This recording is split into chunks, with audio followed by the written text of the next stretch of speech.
Lungdamna Lai Siangtho John alian guk aneu som le guk pan som ni le khat chang Nitak hong tun chang in nungzuipite tuili a paisuku a Gunkuang a tuangin Capernaum khua lamah a Huih hunin khua mial ta a Amaute kiangah la Jesu atungnai ke hi Huih nakpi-in nung ahih ciangin tui a kilok hi Amaute in thum tuili bang a hot khidu ciangin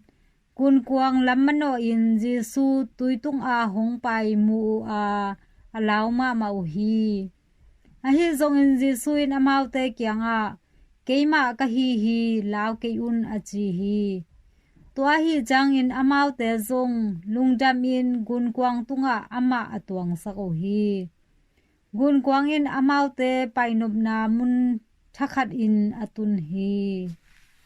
hin topa Lungdamna Lai Siangtho hi Kristu topa o natunga phannam ta hen